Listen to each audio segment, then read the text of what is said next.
Pemirsa, polisi berhasil meringkus Slamet Tohari, tersangka dukun pengganda uang yang membunuh 10 korbannya.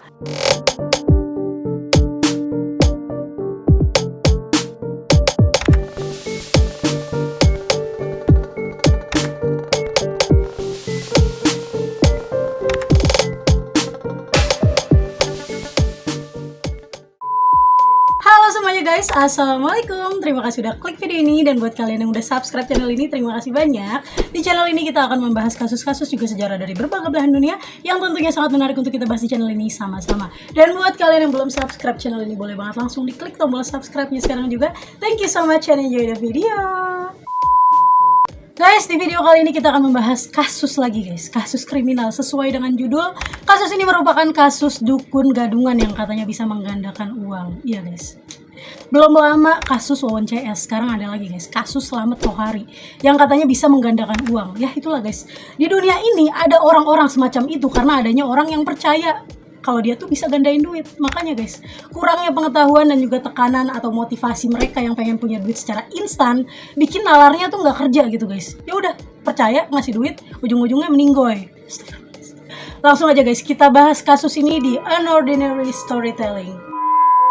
Jadi guys, pada tanggal 2 April 2023, jadi kayak baru beberapa hari yang lalu, polisi berhasil mengungkap tindak pidana pembunuhan berencana yang dilakukan oleh dukun pengganda uang yaitu TH atau Mbah Slamet Tohari. Di video kali ini kita akan menyebut dia sebagai Slamet karena nggak cocok dipanggil Mbah guys. Slamet aja udah guys, karena umurnya baru 45 tahun, belum mbah-mbah juga, cuma dia belaga jadi mbah gitu, sakti gitu kalau kata dia mah. Yaudah guys, di video kali ini kita akan sebut dia sebagai Slamet yang berusia 45 tahun. Dan Slamet Tohari ini merupakan salah satu warga di Desa Balun, Kecamatan Wanayasa, Banjarnegara, Jawa Tengah guys. Dan diketahui juga kalau di sana dia tinggal bersama dengan keluarganya, bersama dengan anak dan juga istrinya. Dan diketahui juga guys kalau di sana keluarganya memiliki lahan perkebunan yang cukup luas yang dikelola oleh Slamet Tohari ini guys. Dan itulah sedikit background dari Slamet Tohari, dan sekarang kita langsung aja masuk ke dalam ceritanya, dimulai dengan kronologinya. Masuk. Jadi guys, kasus ini bermula pada hari Senin tanggal 27 Maret 2023. Saat itu Polres Banjarnegara menerima laporan pengaduan orang hilang dari seorang anak yang bernama GE. Jadi saat itu GE datang ke Polres Banjarnegara dan mengaku kalau ayahnya yang bernama PO berusia 53 tahun tidak bisa dihubungi dan juga keluarga tidak mengetahui keberadaan PO di mana sejak Kamis tanggal 24 Maret 2023. Menurut kesaksian GE yang disampaikan Kapolres Banjarnegara AKBP Hendri Yulianto saat konferensi pers di Mapolres Banjarnegara pada hari Senin tanggal 3 April 2023, bahwa pada bulan Juli tahun 2022 GE diajak ayahnya yaitu PO untuk bertemu dengan temannya yang berada di Banjarnegara. Mereka ke sana dari Terminal Sukabumi menuju Wonosobo. Sesampainya di daerah Wonosobo kemudian turun di pinggir jalan lalu bertemu dengan seorang yang diketahui bernama Mbah Slamet. Jadi guys, si PO ini merupakan orang asli Sukabumi, jadi bukan orang Banjarnegara. Dia datang ke Banjarnegara untuk menemui Slamet yang katanya adalah temennya guys. Dan ketika mereka bertemu di pinggir jalan tadi, si Slamet mengajak PO dan juga GE ke rumahnya di Desa Balun, Kecamatan Wanayasa. Sesampainya di rumah, mereka ini yang ngobrol-ngobrol, mereka dijamu, cacit-cut, ngomongin macem-macem, dan tibalah ke topik pembicaraan intinya guys. PO ini mulai diiming-imingi untuk ikut penggandaan uang yang dipraktekkan oleh Slamet guys. Yang tentunya diiming-imingi dengan penggandaan uang yang bisa bermiliar-miliaran ini guys. Si PO ini ya tertarik gitu, dia langsung mengiyakan dan mulai mengirim uang secara berkala kepada Slamet. Dari bulan Juli 2022 itulah guys, PO mulai mengirimi uang ke Slamet secara bertahap dengan nominal yang cukup besar. Kemudian pada Kamis tanggal 23 Maret 2023, PO datang sendirian dari Sukabumi menuju ke rumah Slamet di Banjarnegara dengan menggunakan mobil. Sesampainya di rumah Slamet, PO ini seperti memiliki firasat yang kurang baik guys, dan dia mulai berinisiatif untuk menghubungi salah satu anaknya yang bernama SL. Jadi PO menghubungi SL melalui WhatsApp, dia mengirimkan Sherlock dan juga foto rumah Mbah Slamet, dan dia bilang kalau dia tuh ada di sana. Dia mau WhatsApp anaknya dengan kata-kata yang cukup creepy menurut gue guys. Dan isinya tuh kayak gini guys. Ini di rumah Mbah Slamet buat jaga-jaga kalau umur ayah pendek. Misal tidak ada kabar sampai minggu, langsung hubungi ke aparat. Dari adanya pesan WhatsApp tersebut guys, seperti sudah bisa disimpulkan gitu kalau sebelum Pak PO datang ke Banjarnegara, sudah ada sebuah perdebatan atau cekcok antara Slamet dan juga PO. Dan itu benar guys, dengan adanya fakta kalau PO datang ke Banjarnegara untuk menagih hasil penggandaan uangnya. Yang sebenarnya PO ini seringkali menagih uang tersebut guys, dan membuat si Slamet itu tuh geram gitu, kesel ditagih mulu karena emang gak ada duitnya guys. Emang akal-akalan ada si Slamet doang itu. Sesampainya di rumah Slamet, PO langsung diajak oleh Slamet ke satu lokasi lain untuk melakukan sebuah ritual. Dan agar prosesi ritual penggandaan uang ini berhasil guys, di dalam perjalanan si Slamet mengatakan kepada PO untuk tidak mengantuk. Dia meminta PO untuk tetap terjaga gitu, jangan sampai ngantuk karena ritual tersebut dilakukan pada malam hari. Dan di saat itulah guys, modusnya Slamet memberikan minuman kepada PO. Dia bilang nih biar seger gitu ya, biar nggak ngantuk gitu. Dikasih minuman lah si PO. Dan di dalam minuman tersebut lah guys, sudah dicampur dengan potas atau potasium sianida.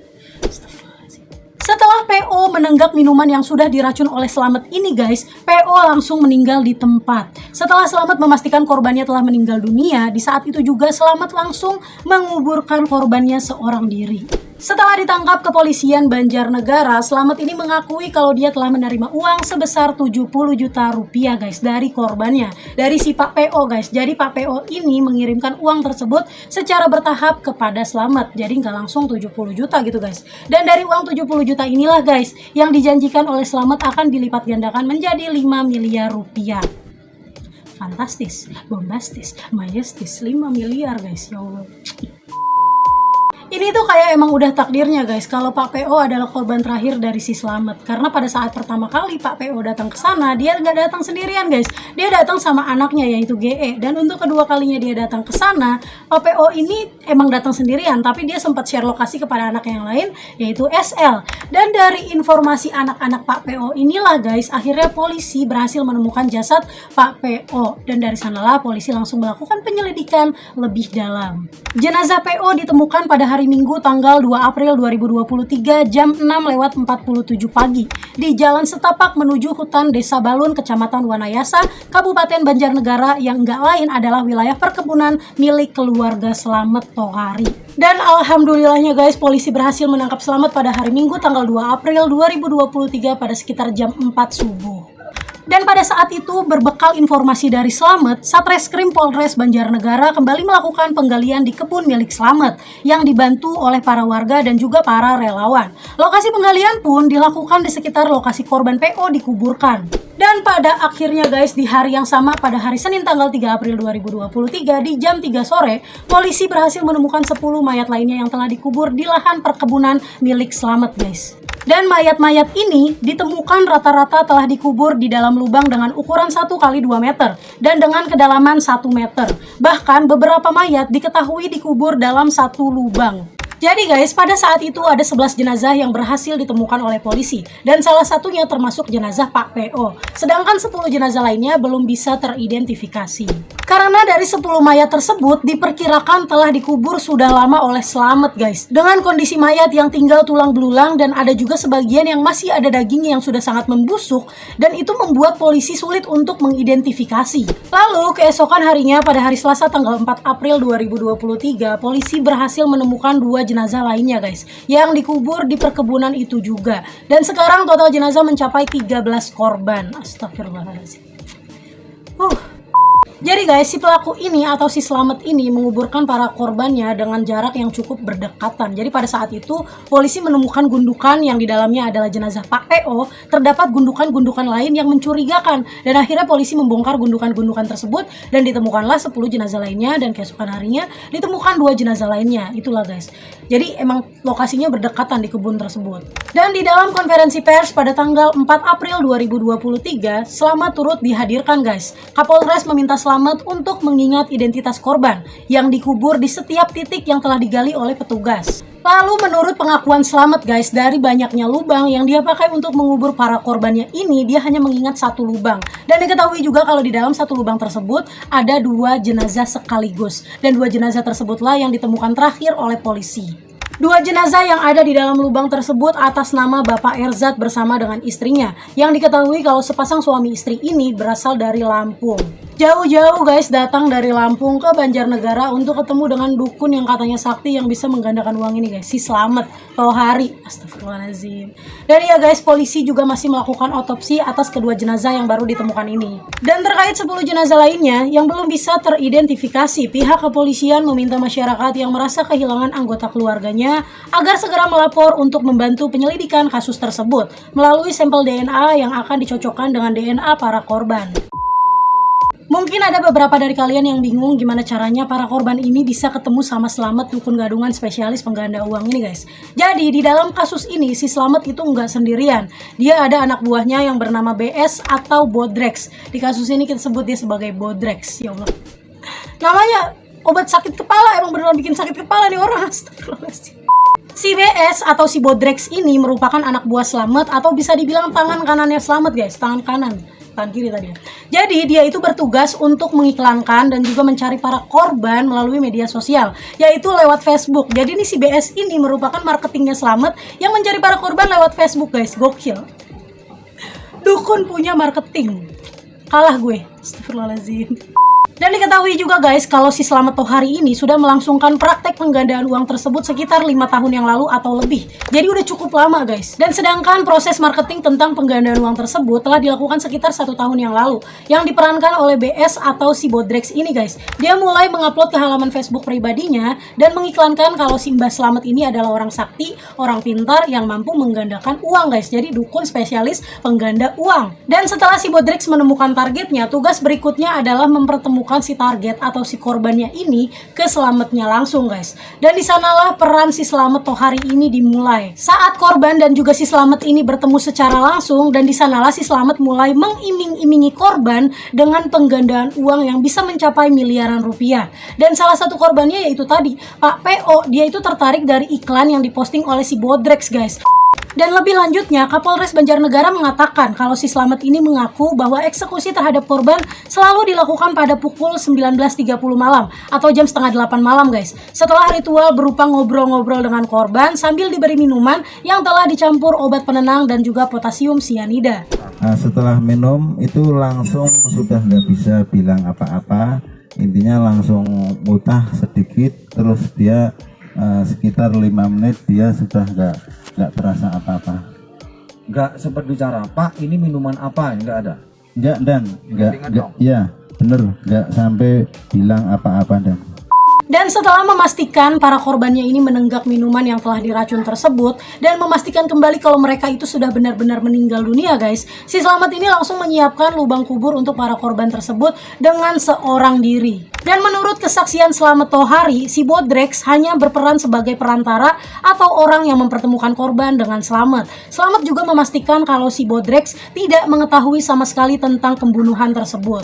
Jadi seperti yang tadi gue bilang guys, kalau si Bodrex ini tugasnya benar-benar seorang marketing atau mempromosikan dan juga mempertemukan sang korban ke Slametnya langsung. Dan selebihnya kata si Slamet, si Bodrex ini nggak tahu apa-apa guys. Kesaksiannya sih seperti itu. Tapi tetap aja guys, dalam kasus ini si Bodrex tetap menjadi orang yang berperan sehingga otomatis pasalnya juga tetap ikut turut serta.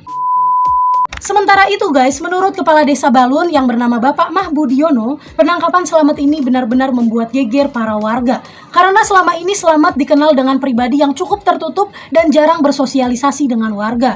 Dan hal itu juga dikarenakan rumah Slamet dan keluarganya yang terbilang cukup jauh dari pemukiman warga. Namun ada saatnya kalau Kepala Desa sempat mendengar desas-desus kalau Slamet ini benar-benar menggandakan uang guys. Dia mulai curiga karena ada juga orang yang pernah datang dari Palembang ke rumah Pak Kepala Desa tersebut yang melaporkan terkait praktek penggandaan uang yang dilakukan oleh Slamet.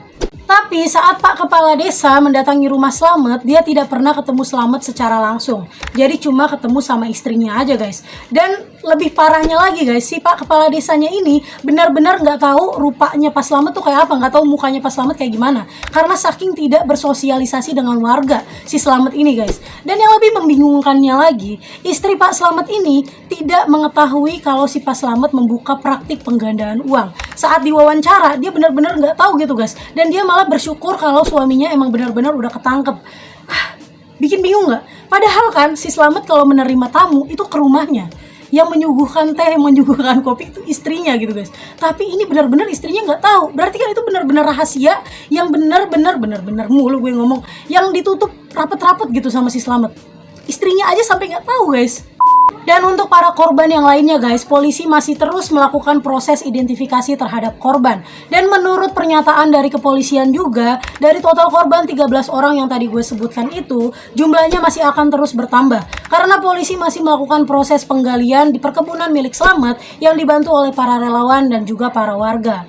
Oh ya guys, ada sedikit info tambahan kalau alhamdulillahnya jenazah Pak PO telah dikebumikan secara baik oleh pihak keluarganya di dekat kediamannya di pemakaman umum Salamanjah Batu Nunggal Sukabumi. Alhamdulillah guys, ya Allah. Dan ya guys, tentunya Slamet Tohari dan juga BS atau si Bodrex ini akan diadili akibat perbuatan kejinya tersebut. Para tersangka ini dijerat dengan pasal 340 KUHP tentang pembunuhan berencana dengan ancaman pidana mati atau pidana penjara seumur hidup. So guys, itu dia videonya tentang dukun spesialis pengganda uang. Anjay. Spesialis gitu ya. Tapi dia bilang pengganda uang nih. Tapi dari rumah, dari penampilannya kayak orang gak punya duit gitu guys. Dan yang lebih parahnya lagi, ada orang yang percaya sama orang itu. Astagfirullahaladzim.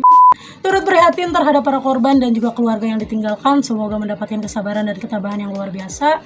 Dan mudah-mudahan hal seperti ini menjadi pelajaran bagi kita semua. Kalau emang kita pengen punya uang, ya kita kerja, usaha gitu. Jangan gambling. Ini kan jatuhnya gambling guys. Bukan gambling, udah gambling dibodoh-bodohin sama orang bodoh guys. Astagfirullahaladzim. Itulah guys, kita kalau kayak gini jatuhnya kayak menyekutukan Tuhan gak sih? Serem banget sumpah. Astagfirullahaladzim. So guys, itu dia videonya. Gimana menurut kalian? Kalau misalnya ada salah ataupun ada kurangnya dalam penyampaian gue membahas kasus ini, boleh banget kalian koreksi di kolom komentar. Dan buat kalian yang suka sama video ini, boleh banget diklik tombol like-nya. Dan buat kalian yang belum subscribe, boleh banget langsung diklik tombol subscribe-nya sekarang juga. Dan buat kalian yang punya saran serta pendapat untuk video selanjutnya, boleh banget di drop di kolom komentar. Di sana kita bisa berdiskusi sama-sama. Dan buat kalian yang udah nonton video ini sampai akhir, thank you so much. Wassalamualaikum warahmatullahi wabarakatuh. Bye.